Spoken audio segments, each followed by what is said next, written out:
आज के हमारे एपिसोड की शुरुआत होती है गेनमा से, जो कि एक टीनेजर से लड़ रहा होता है। अब ऐसा क्या हो गया जिसकी वजह से एक एडल्ट को एक बच्चे पे हाथ उठाने की जरूरत आ पड़ी? उसका खुलासा तो थोड़ी देर बाद होगा, और थोड़ी देर से मेरा मतलब है क्लाइमैक्स में। गेनमा को बच्चे के साथ लड़ता हुआ देख अकाने देख लेती है और भागी भागी गेनमा को समझाने चली आती है।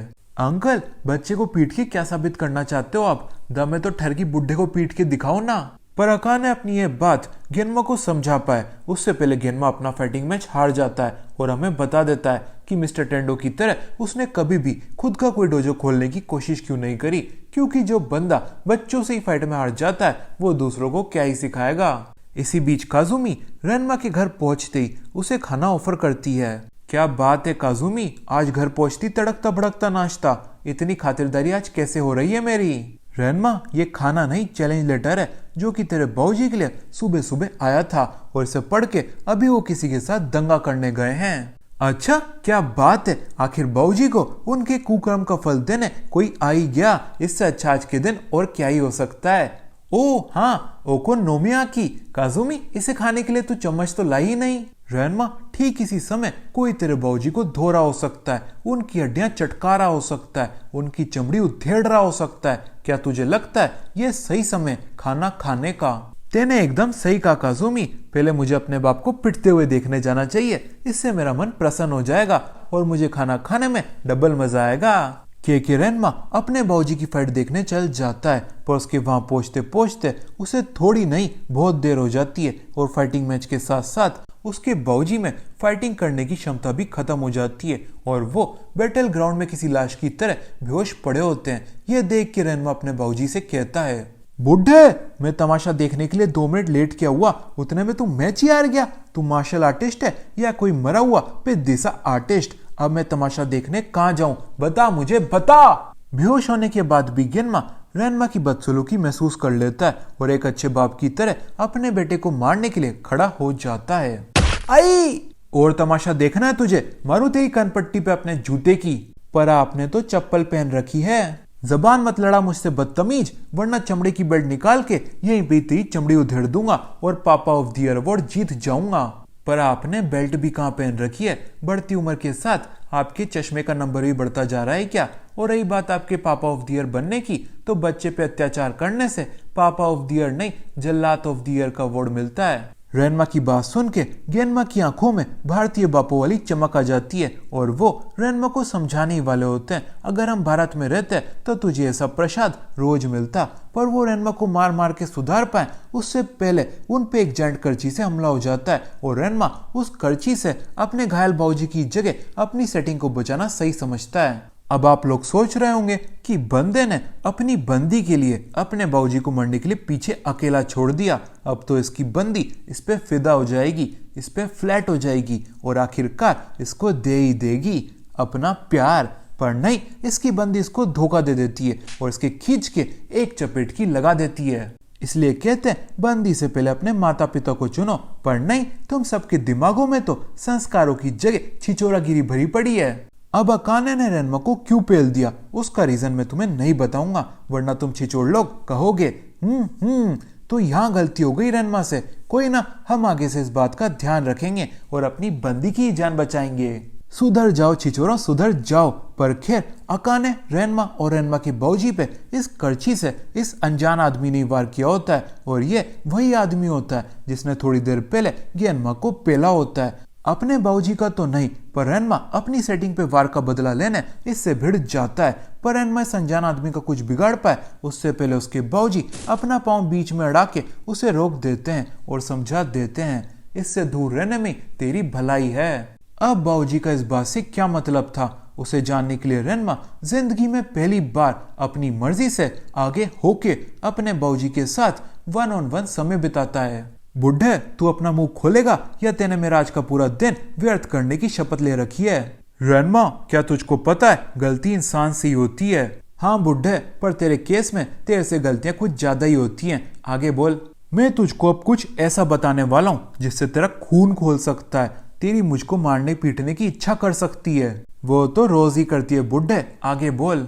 रैनमा, तू समझ नहीं रहा है मामला कितना पेचीदा है, गंभीर है। मैं तुझे पहले से इतना वार्न इसलिए कर रहा हूँ ताकि तू अपने गुस्से के समय तू अपना गुस्सा कंट्रोल में रख सके और मुझ पे हाथ उठाने की जगह तू जरा सोच सके, याद कर सके कि माता पिता भगवान का रूप होते हैं। उन पे हाथ उठाना मतलब कि भगवान जी पे हाथ उठाना है। पर बुड्ढे, तू भगवान का नहीं पांडे का अवतार है। ठंडा पानी डाल के दिखाऊं क्या मैं तुझको? रैनमा, तू मामले की गंभीरता नहीं समझ रहा है। गेनमा के इतना कहते ही रैनमा उसको भिगा के पांडा बना देता है और चिल्लाते हुए अपने पांडे बाप को पीटता है। बुड्ढे, मैं मामले की गंभीरता को कैसे गंभीर तरीके से लूं जब तू मुझे बता ही नहीं रहा है कि आखिर मामला क्या है। रैनमा की धुलाई के कारण गेनमा भी बौखला जाता है और इन दोनों के बीच प्रॉपर फाइट शुरू हो जाती है, जिसमें ये दोनों एक दूसरे की हड्डियों की वजह मिस्टर टेंडो का घर तोड़ देते हैं।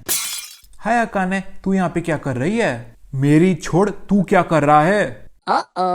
और कुछ इस प्रकार से रैनमा एक और बार अकाने के हाथों पेला जाता है। फिर अकाने रैनमा को गेनमा के कड़वे सच के बारे में बताती है। जब मैं तेरे बाऊजी और उस अनजान लोंडी की फाइट का आनंद उठाने चुपके से गई थी, तब मैंने उनके राज की बात सुन ली थी। बाऊजी, शर्म नहीं आती है आपको अपनी छोटी सी संतान को सड़क पे अकेले सड़ने के लिए छोड़ते समय? क्यों, मेरी भी तो परिस्थिति समझने की कोशिश कर बेटा। उस समय गरीबी में आटा गीला था, इस वजह से मैं तुझे अपना नहीं पाया था और अभी मैं दूसरों के घर पे फ्री की रोटियां तोड़ रहा हूँ, इस वजह से मैं तुझे अभी भी अपना नहीं पाऊंगा। अकाने की स्टोरी से रैनमा का फ्यूज उड़ जाता है क्योंकि एकदम अचानक से उसका एक और भाई निकल आया होता है और फिर वो जब अपने बाप को कन्फ्रंट करने जाता है तो उसका पांडा बाप जापान छोड़ के भाग रहा होता है। रैनमा अपने बाप के टिका के उन्हें समझाता है हर चीज का सॉल्यूशन शहर छोड़ना नहीं होता, पर उसके बाऊजी का तो अलग ही कहना होता है, जब तक अपन ट्राई नहीं करेंगे तब तक पता कैसे चलेगा। बुड्ढे, ये शहर छोड़, मैं तुझे एक घर तक नहीं छोड़ने दूंगा जब तक कि तू मुझे तेरे दूसरे बच्चे के बारे में नहीं बता देता। रैनमा, मैं एक बच्चा करके परेशान हूँ बेटा, दूसरा करने की ना तो मेरे में हिम्मत है और ना ही जुर्रत।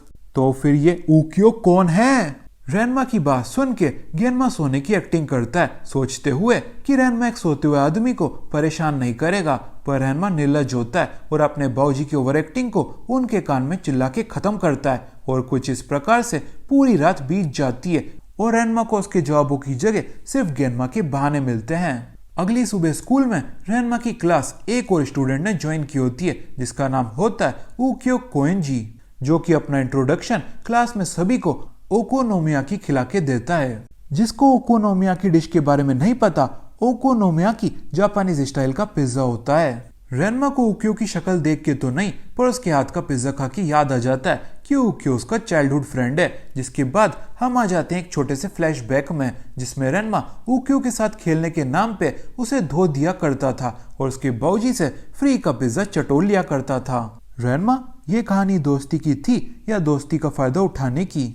अरे अकाने, तू हमारी दोस्ती पे शक मत कर। जब मैं अपने बाऊजी के साथ ट्रेनिंग के लिए दूसरे गांव में शिफ्ट हो रहा था ना, तब उक्यो रोते रोते मुझे उसी के गांव में रोकने की कोशिश कर रहा था। इतनी गहरी थी हमारी दोस्ती। मेरे रोने का दूसरा कारण भी हो सकता है रैनमा, जैसे कि तू और तेरे बाऊजी हमारी फूड कार्ड लेके दूसरे गांव भाग रहे थे, मुझे पीछे छोड़ के।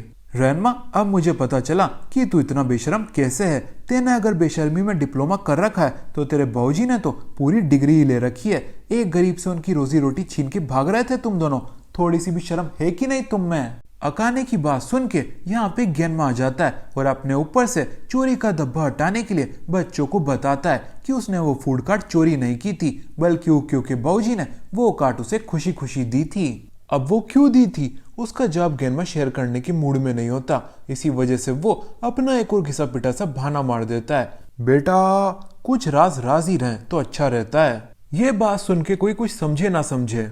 बुड्ढे, कभी तो सीधी बात कर लिया कर। तुझे क्या लगता है तेने विलियम शेक्सपियर को जन्म दिया है? पर उक्यो जरूर समझ गया होता है कि रैनमा को उनके इतने इंपोर्टेंट अतीत के बारे में कुछ याद नहीं है। इसी वजह से वो गुस्से के मारे ओकोनोमियाकी पे अपना एक और चैलेंज लेटर लिखता है और रैनमा को स्कूल के बाद जिम के बाहर फाइटिंग मैच के लिए चैलेंज करता है, जहाँ पे इतनी देर में अपने फाइटिंग मैच के लिए उक्यो ने एक स्पेशल फाइटिंग रिंग सेटअप की होती है। रैनमा के यहाँ आते ही उक्यो नॉन स्टॉप उस पे वार करना चालू कर देता है, पर रैनमा उस पे अटैक बैक करने की जगह सिर्फ उसके वारों को डॉज पे डॉज किए जा रहा होता है और अपनी इस स्ट्रेटेजी की बदौलत रेनमा भागते भागते फाइटिंग रिंग के एंड तक पहुंच जाता है, जहां पे रिंग का ब्लैक हिस्सा एक गर्मा गर्म तवा होता है, जिस पे हाथ रखते ही रेनमा के मुंह से सिर्फ एक ही चीज निकलती है, आ! रेनमा की चीख ऊक्यो के दिल को थोड़ा ठंडक पहुंचा देती है, पर उसके गुस्से को पूरा शांत नहीं कर पाती। इसी वजह से ऊक्यो फिर अपना अगला दाव चलता है और रेनमा की ओर एक चिपचिपा सा सब्सटेंस फेंक देता है, जिसमें फंस के रेनमा अब कहीं भागने का नहीं होता। फिर ऊक्यो रस्सी से रेनमा के हाथ भी बांध देता है और अब उसे अपने चमटे से फिनिश करने वाला होता है। रेनमा जैसे तैसे करके ऊक्यो के इस दाव को भी डॉज करने की कोशिश करता है, पर फिर वही होता है जो उसके साथ स्टार्टिंग में हुआ था। वो भागते भागते रिंग के तवे वाले पार्ट में आ जाता है और अपनी चीख से पूरे स्टेडियम को सर पे उठा लेता है। पर ऊक्यो का मन यहाँ पे भी नहीं मानता और वो रेनमा की ओर कुछ ऑयल फैला देता है, जिससे बचने के लिए रेनमा आसमान में उछलता है, पर नीचे आते ही उसके पांव ऑयल पे फिसल जाते हैं और वो ढंग से खड़ा भी नहीं रह पाता। इसी बात का फायदा उठाते हुए ऊक्यो रेनमा की ओर कुछ गन पाउडर फेंक देता है, जो कि ऑयल और हीट के कांटेक्ट में आते ही फटने लग जाता है और रेनमा की चीखें एक और बार निकाल देता है। पर अब रेनमा मार खा खा के थक गया होता है और वो अपने चाइल्डहुड फ्रेंड का मैच सीरियसली ले लेता है और इसी के साथ उसका पहला दाव होता है ऊक्यो को उसी की रस्सी से बांधने का और फिर घुमा घुमा के रिंग के बाहर पटक देने का, और इसी के साथ ऊक्यो रिंग आउट हो जाता है। पर अब रेनमा का गुस्सा कंट्रोल में नहीं होता और वो अपनी फाइट रिंग के बाहर भी चालू रखता है। एक दूसरे से लड़ते भिड़ते समय रेनमा ऊक्यो के कपड़े फाड़ देता है और फिर ऊक्यो किसी लड़की की तरह शर्मा जाता है और अपनी फाइट कंटिन्यू करने की जगह बस अपने कपड़े चेंज करना चाहता है, पर रेनमा उसके एक्सक्यूजेस बाय नहीं करता और अपने वार उसकी ओर जारी रखता है। ऊक्यो भागते भागते पेड़ पे चढ़ जाता है, पर रेनमा किसी बंदर से कम नहीं होता और वो भी ऊक्यो के पीछे 2 सेकंड में वहां पे पहुंच जाता है। अब ऊक्यो के पास भागने की कोई जगह नहीं होती, इसलिए वो अपना आखिरी वार यूज करता है, जो कि होता है पिज्जा बनाने का मैदा। मैदा रेनमा की आंखों में जाती रेनमा ढंग से कुछ देख नहीं पाता और आखिर में ऊक्यो को लेके नीचे एक शेड में गिर जाता है, जहाँ पे उसके हाथ गलत जगह पे लग जाते हैं और उसके मुंह पे एक तमाचा खींच दिया जाता है। ऊक्यो, तेरे पास तो बूब्स हैं। मेरा मतलब तू तो एक लड़की है। हाँ बेगवार, मैं एक लड़की हूँ, बड़ी जल्दी समझ आ गया तेरे। ऊक्यो का इतना कहना भी रेनमा के लिए काफी नहीं होता और वो डबल चेक करने के लिए ऊक्यो के ऊपर गर्म पानी की केटली पलट देता है, जिसका नतीजा रेनमा के गाल पे एक और ताजा ताजा थप्पड़ होता है। जो लोग अभी भी ऊक्यो की कहानी पूरे तरीके से समझ नहीं पाए हैं, उनके लिए यहाँ पे गेनमा आ जाता है और ऊक्यो की कहानी डिटेल में समझाता है। रेनमा, लेट मी रीइंट्रोड्यूस हर। यह है ऊक्यो, तेरी चाइल्डहुड फ्रेंड कम होने वाली मंगेतर ज्यादा। इसके भी बाप को मैंने किसी जमाने में अपनी जबान दी थी तेरे से इसका विवाह कराने की। गेनमा की बात सुनते अकाने उसकी मुंडी पे लाठी की दे मारती है, क्योंकि बदमाश गेनमा उसका कंपटीशन बढ़ाए पे बढ़ाए जा रहा होता है और अब गेनमा के पास अपनी सफाई देने के अलावा और कोई ऑप्शन नहीं होता। इसी वजह से हम आ जाते हैं एक और फ्लैशबैक में। अपने बच्चे साथ में कितने अच्छे लगते हैं गेनमा, क्यों न इनका विवाह करवा दिया जाए। आपकी बात मुझे बड़ी अच्छी लगी ऊक्यो के पिताजी, पर मैंने रेनमा का रिश्ता पहले ही बहुत जगह कर रखा है।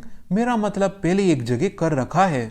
ऐसा है क्या? मैंने तो अपना फूड स्टॉल भी दहेज में देने का सोच लिया था। तो आपको अपनी बात यहाँ से स्टार्ट करनी चाहिए थी ना। मेरा मतलब अपने बच्चे तो सही में एक साथ बड़े अच्छे लगते हैं ऊक्यो के पिताजी, इसलिए अगर आपकी इजाजत हो तो ये फूड स्टॉल मैं अभी के अभी अपने साथ ले जाना चाहूंगा। मेरा मतलब आपकी बेटी मैं अपने साथ ले जाना चाहूंगा। और कुछ इस प्रकार से गेनमा फूड स्टॉल लेके दूसरे गांव तो शिफ्ट हो गया था, पर अपने साथ ऊक्यो को ले जाना भूल गया था। अब आप लोग सोच रहे होंगे गेनमा अपनी कहानी पूरी करने के बाद अपने किए हुए कांड की माफी मांगेगा, पर नहीं, ये निर्लज आदमी अपनी कहानी सुना के अपने बेटे को आगे कर देता है और ऊक्यो को अपना सारा गुस्सा इस पे निकालने की इजाजत दे देता है। बुढ़े, गलती तेने करी तो भुगतान भी तो तू ही करेगा ना, मुझे क्यों आगे कर रहा है पिटने के लिए? गलती मैंने करी है। नहीं तो क्या मैंने की है? और नहीं तो क्या, चल ले चलता हूँ मैं तुझे एक और फ्लैशबैक में। जब हम फूड कार्ट को लेके फरार हो गए थे तो बीच रास्ते में ब्रेक के समय मैंने तेरे से गंभीर सवाल पूछा था, रेनमा तेरे को ऊक्यो ज्यादा पसंद है या ओकोनोमियाकी? तो तेने क्या कहा था? ओकोनोमियाकी मुझे ज्यादा पसंद है। मुझे अच्छे से ध्यान है, मैंने यही कहा था। वही तो रनमा, तेरी मनपसंद डिश के लिए ही तो मैंने वो सौदा स्वीकार किया था, इसलिए मेरे उस डिसीजन का सारा क्रेडिट जाता है तुझे। क्या? और जब सारा क्रेडिट ही तेरे को मिल रहा है तो उस डिसीजन के साथ आई हुई जिम्मेदारी और परेशानियां भी तो तुझे ही मिलनी चाहिए ना, इसलिए तू अब ऊक्यो के साथ अपना मामला सेटल कर ले। क्या बुड्ढे, ये क्या बात हुई? मैंने ओकोनोमियाकी की जगह ऊक्यो को चुना होता तब भी तू बिल मेरे ही नाम का फाड़ता। प्लस ये सवाल तो तूने मुझसे ऊक्यो के पिताजी के साथ समझौता करने के बाद पूछा था ना, तो इसमें मेरी जिम्मेदारी कहां से आई? रेनमा के सवाल वाजिब होते हैं, पर उनके जवाब मिलने से पहले ऊक्यो अपना पेशेंस खो बैठती है और रेनमा की धुलाई चालू कर देती है, जिससे भागते भागते रेनमा इस झोपड़पट्टी के बाहर आ जाता है। पर ऊक्यो उसका पीछा जारी रखती है, क्योंकि उसका मानना होता है रेनमा के साथ उसकी एंगेजमेंट की वजह से अब उससे और कोई शादी नहीं करेगा, और रेनमा ने तो उससे शादी करने के लिए साफ साफ इनकार कर ही दिया होता है। रेनमा उसको शांत कराने के लिए उसके बारे में कुछ मीठे मीठे गीत गाता है, जैसे कि ऊक्यो, तू तो बड़ी क्यूट है, कोई अंधा ही होगा जो तुझसे शादी करने के लिए मना करेगा। प्लस क्यूट होने के साथ साथ तुझे तो खाना बनाना भी आता है, बाकी लड़कियों की तरह नहीं जो खाना बोल के पिग फीड सर्व कर देती हैं। पर रेनमा की बदकिस्मती तो देखो, उसकी बातें ऊक्यो के साथ अकाने भी सुन रही होती है और वो एक लड़की को खुश करने के चक्कर में दूसरी को नाराज कर बैठता है। ऊक्यो जाते जाते अपने स्टाइल में रेनमा को लव लेटर दे जाती है, जिसे देख के उसकी दूसरी मंगेतर नाराज हो जाती है। अब रेनमा की जिंदगी में अकाने लिखिए या ऊक्यो या फिर कोई और ही, उसका तो खुलासा होगा आने वाले एपिसोड्स के साथ, जिनके लिए आपको इस वीडियो को भर देना है लाइक, कमेंट और शेयर से। अब अपन मिलेंगे अगले एपिसोड में, तब तक के लिए बाय बाय।